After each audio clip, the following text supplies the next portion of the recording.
The people gathered outside the small church never imagined they would see the young widow again. 3 days earlier, 21-year-old Clara Bennett had buried her husband beneath a lonely cottonwood tree. 2 days later, the lender took the little farm they had struggled to keep alive. By sunrise on the third day, she owned nothing except a weathered trunk, a worn Bible, and $4 folded inside her apron pocket. The owner of the boarding house set her trunk on the wooden porch without looking into her eyes. "I'm sorry, Miss Bennett," he said quietly. "You can't stay if you can't pay." Clara nodded once. She had already cried every tear she possessed. There was nothing left to say. She picked up her trunk and walked toward the dusty main street of Ash Hollow, Kansas. Across the road, thousands of restless longhorn cattle stretched farther than she could see.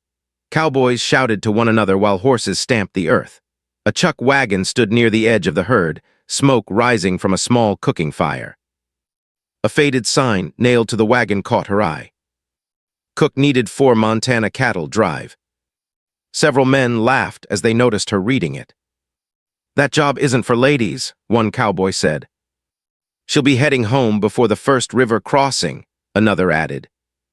Clara ignored every word. She crossed the street, pulling her trunk behind her until she reached the chuck wagon. A tall man with broad shoulders was tightening leather straps beside one of the horses. His brown coat carried years of dust and hard weather. His face was calm, but his gray eyes missed nothing. "I heard you need a cook," Clara said. The man stood slowly.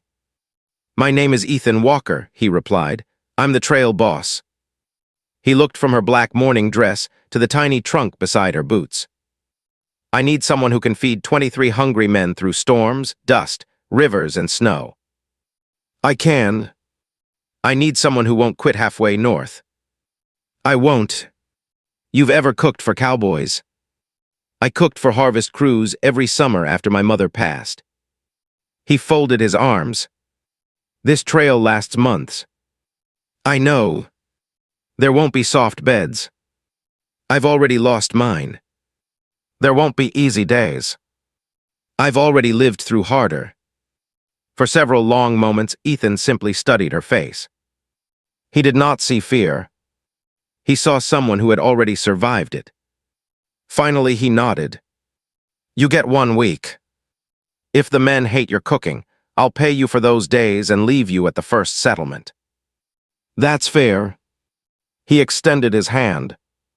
Clara shook it. His grip was firm but careful, as though he feared squeezing too tightly. That evening she climbed into the chuck wagon and quietly unpacked the few things she still owned. At the bottom of her trunk rested a tiny square of faded blue fabric. It had once belonged to her mother's favorite quilt. Before her mother died, she had always said the same words whenever life became difficult. "Strong hands can mend more than cloth." Clara folded the little square carefully and slipped it into her apron pocket. She had nothing else left from home. Before sunrise the next morning, the cattle drive began. The first day nearly defeated her. The damp morning air refused to help the fire burn. Smoke filled her eyes until tears rolled down her face. Her biscuits baked unevenly, one side black while the middle stayed raw. One older cowboy bit into a biscuit before quietly setting it back onto his plate. "I reckon this one could stop a bullet," he joked. Several men laughed. Clara simply picked up every ruined biscuit without answering. She fed them to 2 skinny camp dogs waiting nearby. Then she started over. By noon, she had learned her first lesson. Cooking on the trail had nothing in common with cooking inside a farmhouse. Every gust of wind changed the fire.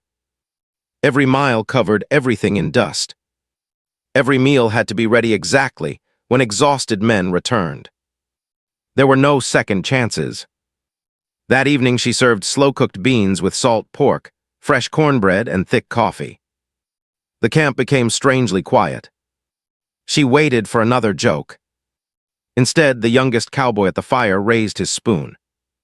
His name was Noah Carter, barely 19, with freckles still across his nose. "Ma'am," he said softly, "this tastes like home." The other men continued eating. One asked for another piece of cornbread. Another quietly reached for more beans. Within minutes, every pot was nearly empty. Clara smiled before she realized she was smiling. It was the first real smile she had worn since standing beside her husband's grave. Across the fire, Ethan watched without saying a word. He noticed the burns on her fingers. He noticed the smoke staining her face. He noticed she served every man before serving herself. Most of all, he noticed she never once complained. The days slowly settled into a rhythm. Clara woke before anyone else. She started coffee while stars still filled the sky. She kneaded bread by lantern light. She packed lunches before sunrise. After breakfast, she washed kettles while the wagon rolled across endless prairie. By evening, she prepared another meal before darkness swallowed the trail. The work never truly ended.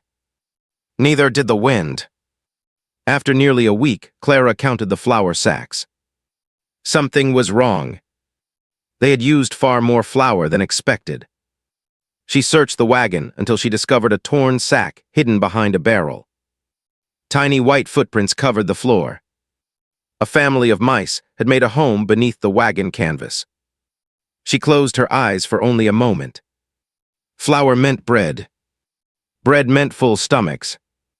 Full stomachs kept tired men thinking clearly. Without enough food, small mistakes became deadly.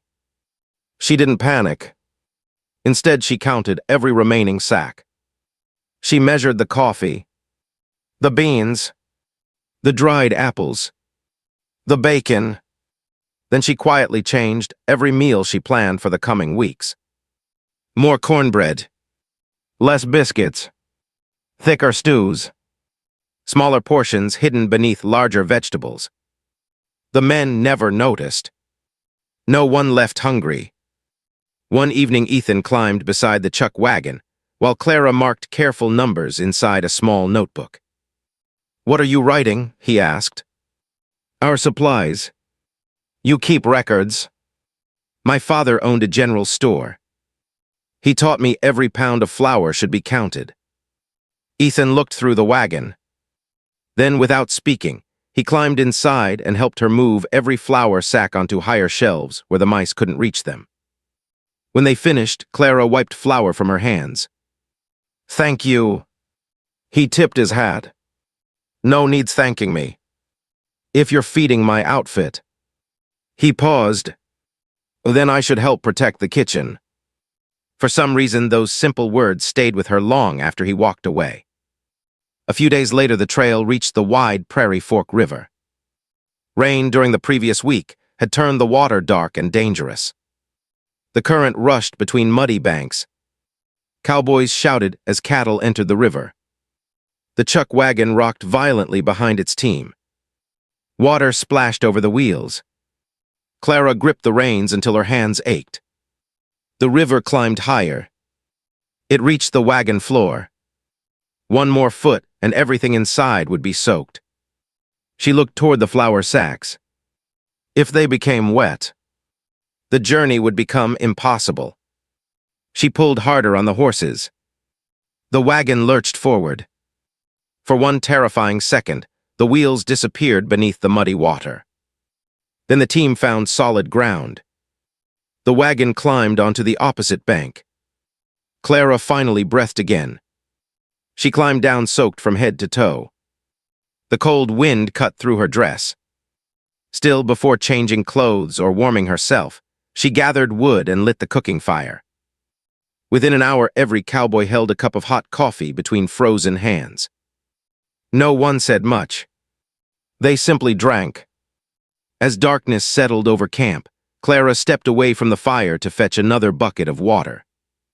When she returned, she stopped.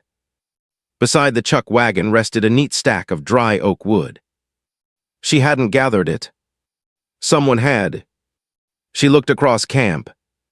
Ethan stood near the horses checking saddles as if nothing had happened. He never looked toward her. He never mentioned the wood. But Clara understood. Someone had noticed. She always made sure everyone else was warm before thinking about herself. Quietly, she placed another log onto the fire.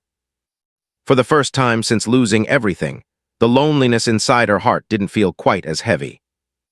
The next morning, the prairie looked endless beneath a pale blue sky. The grass rolled like waves beneath the steady wind, and the herd stretched across the horizon in a living river of horns and dust. Clara climbed onto the chuck wagon before dawn, tied back her hair beneath a faded bonnet, and poured coffee into battered tin cups while the men slowly gathered around the fire. The routine had become familiar. Every man knew where to stand. Every horse knew its place. Every sunrise began with Clara's cooking fire. The cowboys no longer looked at her as the young widow who had arrived carrying only a small trunk. They looked at her as someone who belonged. Noah was the first to smile every morning. "Morning, Miss Clara." "Morning, Noah, eat while it's hot." He grinned. "I always do." The older cowboys laughed. "If you keep feeding him like this," one joked, "he'll eat us out of Montana before we get there." The laughter around the fire sounded warm instead of cruel. Clara noticed the difference. Little by little, strangers had become companions. Only Ethan remained quiet. He rarely spoke unless something needed saying. Yet Clara often caught him watching the camp instead of eating. His eyes moved from the cattle to the horses, then to every man beneath his care. He carried responsibility like another piece of clothing. Late that afternoon, dark clouds gathered over the western sky. The wind changed without warning. The horses grew restless. Even the cattle became uneasy. Ethan rode beside the wagon. "A storm is coming." Clara looked toward the horizon where black clouds swallowed the sunlight. "It looks bad." "It will be." Within minutes, the wind slammed into the herd. Dust filled the air so thickly, the nearest riders disappeared. Lightning flashed across the sky. Thunder rolled over the prairie. The cattle began pushing together in nervous circles. Every experienced cowboy recognized the danger. "A stampede." "Easy," Ethan shouted. His voice disappeared beneath the roar of the wind. The first bolt of lightning struck a lonely cedar tree less than 200 yards away. The frightened cattle exploded into motion. 3,000 longhorns charged across the prairie like an earthquake. The ground shook beneath Clara's feet. Cowboys raced after the herd, shouting until their voices cracked. Clara threw blankets across the food barrels before the rain arrived. The canvas cover whipped wildly above her head. She fought to tie it down. A sudden blast of wind tore one rope free. The heavy canvas snapped across her shoulder, knocking her against the wagon. Before she could regain her balance, Ethan appeared beside her. Without a word, he caught the loose rope. Together they pulled until every knot held.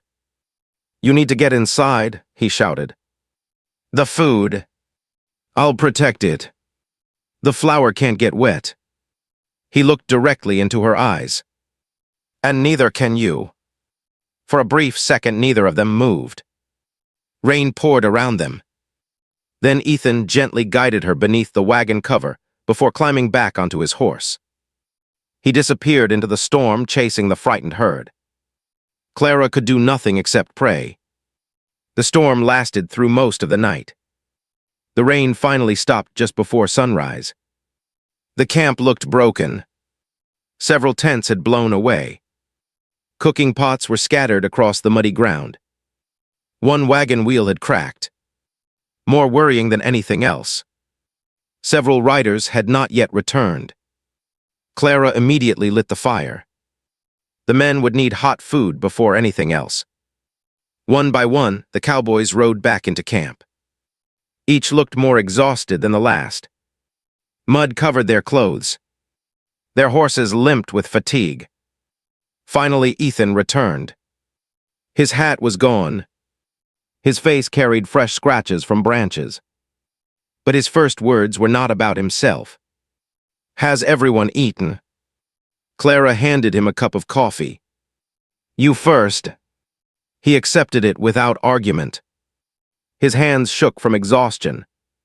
"You were writing all night." "So were the others." But you're the last one back. He looked into the steaming cup before answering. A trail boss eats after he knows his people are safe. Clara quietly placed a plate into his hands. You can't protect anyone on an empty stomach. For the first time, she saw him smile properly.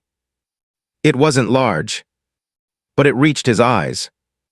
That afternoon, another rider finally appeared across the prairie. Noah. His horse moved slowly. One arm hung useless at his side. The camp rushed toward him. He had been thrown during the stampede and spent the night trapped beneath fallen branches near a creek. Luckily, nothing was broken, only badly bruised. Clara cleaned the cuts on his face while he sat beside the wagon. I'm sorry, Noah whispered. For what? I couldn't help. She smiled gently. You survived.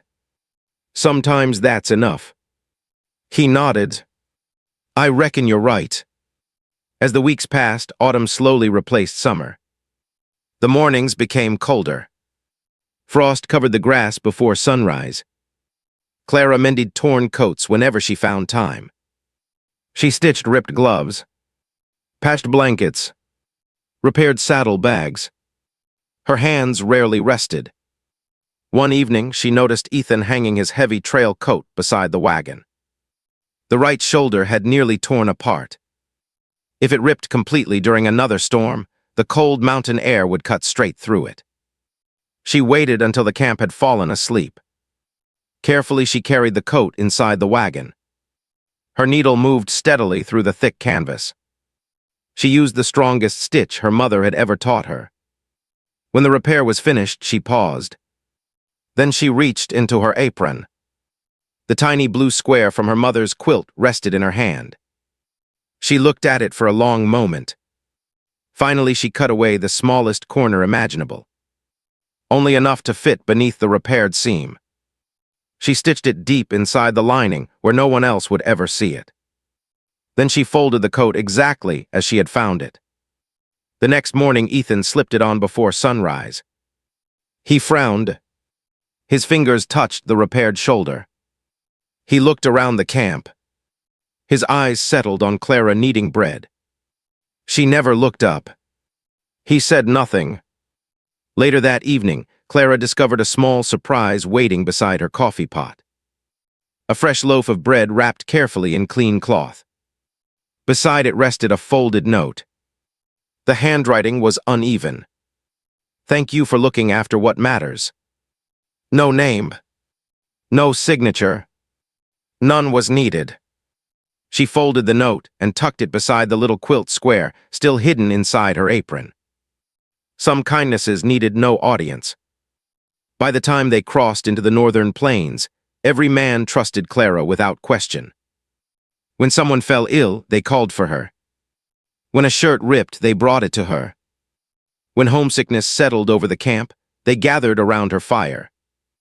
The chuck wagon had become the heart of the entire cattle drive. But not everyone welcomed that change. A cowboy named Dale Mercer had joined the outfit only a few weeks before leaving Kansas. He worked hard enough, but his temper was sharp. He disliked taking orders. Most of all, he disliked seeing a woman earn respect he believed belonged only to men. One evening, while most of the riders were watering the horses, Dale walked toward the chuck wagon. Clara was rolling dough. You've made these men soft, he sneered. She kept working. They still ride from sunrise until dark. They listen to you too much. They listen to whoever speaks with respect. His face hardened. You think this is your outfit now? She calmly dusted flour from her hands. No, I think this is everyone's journey. He stepped closer. You should remember your place. Before Clara could answer, another voice spoke behind him. I believe she already knows it. Dale turned. Ethan stood only a few feet away. His expression remained calm, but the entire camp seemed to fall silent. Dale, Ethan said quietly, walk away. I was only talking. You were finished talking. For a long moment, neither man moved. Finally, Dale spat into the dirt. He turned and walked away without another word. That night, nobody mentioned what had happened. They didn't need to. Every man around the fire understood something important. Ethan had not defended Clara because she was weak. He had defended her because she deserved the same respect as everyone else. Much later, after the camp had settled into silence, Ethan stopped beside the chuck wagon. "The next trading post is 3 days away," he said. Clara looked up from the bread she was preparing for morning. "Yes, if you'd rather leave the drive there." She stared at him. "I won't stop you. You think I want to leave. I think you deserve the choice." The words settled quietly between them. No one had offered Clara a choice since the day her husband died. Everyone else had simply decided where she should go. She looked across the sleeping camp, then back at Ethan. "I stayed because I needed work." She smiled softly. "I'm staying now because this feels like home." For the first time in many months, Ethan's careful guard slipped. Warmth filled his eyes. "Then," he said quietly, "we'll finish this trail together." Clara nodded. "No." She looked toward the distant mountains already covered in early snow. "We'll finish it together and maybe." She stopped herself before speaking the rest. Neither of them noticed Noah smiling to himself from across the dying campfire. He had begun to suspect what neither Clara nor Ethan had yet found the courage to admit. The final weeks of the journey carried the outfit into country unlike anything Clara had ever seen. Endless prairies gave way to towering pine forests. Crystal streams rushed down rocky hillsides, and snow rested on distant mountain peaks that glowed pink beneath the evening sun. Every mile north felt like another step away from the woman Clara had once been. She no longer walked with the sorrow that had followed her from Ash Hollow. She walked with purpose. Her hands were rough now. Small scars covered her fingers from hot kettles and sharp knives. Her shoulders had grown stronger from lifting flour sacks and water barrels every day. She was no longer surviving. She was living. One cold morning, the herd approached a narrow mountain pass. Loose rocks covered the trail, and a steep cliff dropped hundreds of feet beside the wagon road. Even the experienced riders became quiet. Ethan rode beside the chuck wagon. "Take it slow," he said. "I will. If the horses panic, let me know." Clara smiled. "They trust me." "I know." She guided the team carefully. Each wheel rolled over the uneven stones with a loud crack.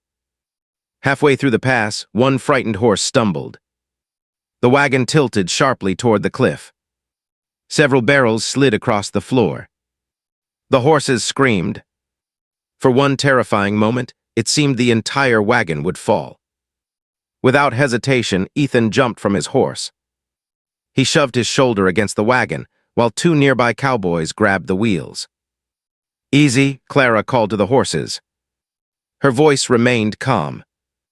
The frightened animals recognized it immediately. Slowly they stopped pulling. The wagon settled back onto solid ground. No one moved for several seconds. Finally, Noah laughed nervously. "I don't reckon my heart can handle another surprise." The other men laughed with him. Clara climbed down carefully. Her knees shook so badly, she nearly lost her balance. Before she could fall, Ethan caught her. His hands rested gently around her arms. "You all right?" She nodded. "I think so." He didn't let go immediately. Neither of them noticed the cowboys quietly looking away to give them a moment. After a few seconds, Clara stepped back, smiling shyly. "Thank you. You've thanked me enough for one journey." She laughed softly. "No, I don't think I have." That evening, they camped beside a clear mountain stream. The fire burned brightly beneath a sky overflowing with stars. Most of the men fell asleep early after the difficult crossing. Only Clara and Ethan remained awake. She sat mending a torn blanket. He quietly carved a piece of cedar with his pocket knife. "What are you making?" she asked. "You'll see." Several minutes passed before he handed it to her. It was a beautifully carved bluebird with its wings spread as though ready to fly. Clara turned it gently in her hands. "It's beautiful. My mother loved watching bluebirds. So did mine." She smiled. Maybe mothers aren't so different. Ethan looked into the fire. "No, I suppose they aren't." The silence between them felt peaceful instead of uncomfortable. Finally, Clara spoke. "When my husband died." She stopped for a moment. "I believed my life had ended too." Ethan listened without interrupting. "I never expected another reason to smile. You deserved one." "I didn't believe that. But I do now." She looked toward him. "And why is that?" He met her eyes. "Because I've watched you give hope to every person on this trail. You've reminded all of us that losing everything doesn't mean losing yourself." Clara felt tears gathering. Not tears of grief. Tears of gratitude. She carefully held the little wooden bird against her heart. The following week brought one final challenge. Heavy rain had swollen a mountain creek. The herd gathered nervously along the bank. Several riders argued over the safest crossing. Everyone studied the rushing water. Clara quietly walked farther downstream. She noticed something unusual. Tall grass bent in a different direction. The water there flowed more gently. The rocky bottom was visible beneath the clear current. She returned to Ethan. "Over there." He followed her pointing hand. "The ground is firmer. The cattle will naturally follow the grass." Ethan looked carefully. Then he smiled. "You've done it again." He turned toward the riders. "We crossed downstream." Some men questioned the decision. Others trusted him immediately. The first few cattle entered the water. Exactly as Clara predicted, they crossed safely. The rest of the herd followed. Not a single wagon became stuck. Not one animal was lost. When the last longhorn reached the opposite bank, Noah threw his hat into the air. 3 cheers for Miss Clara. The entire outfit laughed. Even Ethan's serious face softened. He leaned close enough for only Clara to hear. "You always notice what the rest of us miss." She smiled. "You always trust me when I speak." Neither of them realized those simple words mattered more than any grand speech ever could. At last, the cattle reached the broad green valleys of Silver Creek, Montana territory. Months of hardship finally ended. The buyers counted every longhorn. Money changed hands. The long journey was over. The Cowboys received their wages with tired smiles. Some planned to head west. Others planned to return south with another herd before winter. Clara packed the few belongings she owned into the same small trunk she had carried from Ash Hollow. Only now it held more than clothes. Inside rested Ethan's carved bluebird, the little note thanking her for repairing his coat, and the tiny blue quilt square from her mother. She closed the lid. It was time to begin another chapter. She lifted the trunk. Before she could take more than 2 steps, Ethan appeared beside the wagon. He looked more nervous than she had ever seen him. "I was hoping I'd find you here." "You did." He rubbed the back of his neck, searching for words. "I've faced stampedes." She smiled. "I noticed. I've crossed flooded rivers. You survived those too. But this..." He laughed quietly. "This feels harder." Clara waited patiently. Ethan took a deep breath. "A few years ago, I bought a piece of land in the upper valley. It has good water, rich grass, enough timber to build a home." He looked directly into her eyes. "I always imagined building it alone. His voice became softer. Now I can't imagine building it without you. For several seconds, neither of them spoke. The wind carried the scent of pine through the valley. Cowbells echoed faintly in the distance. I know you came with us because life left you no choice, Ethan continued.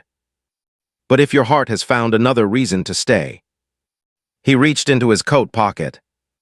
Carefully, he removed something wrapped in cloth. When he opened it, Clara recognized the tiny blue piece of fabric she had secretly stitched inside his coat months before. I found it while repairing the lining. I left it there. I know. I sewed it back myself. He smiled warmly. I've carried it close to my heart ever since. Then he held out his hand. Clara Bennett, will you stay in Montana? Will you build that home with me? Will you marry me? Tears filled Clara's eyes. Not because she remembered what she had lost. Because she finally understood what she had found. She reached into her apron and placed the carved bluebird into Ethan's hand. Then she gently closed his fingers around it. Yes, I'd like that very much. The Cowboys had been watching from a respectful distance. Noah was the first to cheer. Within seconds, hats flew into the air. Laughter echoed across the valley. Even the oldest hands wiped away quiet tears. A month later, they were married beneath towering pine trees beside the clear mountain creek. The entire cattle outfit attended. Noah stood beside Ethan as his best man. The camp cook's wagon served one final meal. Only this time, everyone gathered not because they were preparing for another journey. They were celebrating the beginning of one. Together, Clara and Ethan built their cabin beside the creek. Every log was placed with care. Every stone rested on a foundation built by their own hands. Years passed. They raised children who learned honesty before wealth and kindness before pride. Every winter, Clara stitched another piece into a new quilt. One square came from her mother's old blanket. Another from the apron she wore on the trail. Another from Ethan's first trail coat. Each piece reminded her that even broken lives could become something beautiful when sewn together with love. On cold evenings, Ethan still wore that old coat. Hidden safely inside its lining remained the tiny blue patch Clara had stitched there during the cattle drive. He often rested his hand over it without thinking. Not because he needed luck. Because it reminded him of the brave young widow who climbed onto a chuck wagon with nothing but hope and determination. The woman who fed hungry men. The woman who healed wounded hearts. The woman who unknowingly changed his life forever.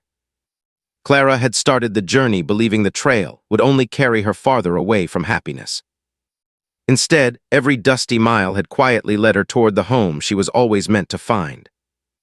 And every spring, when bluebirds returned to the valley, she smiled. Because sometimes the longest road does not take you away from your future. Sometimes it carries you straight to it.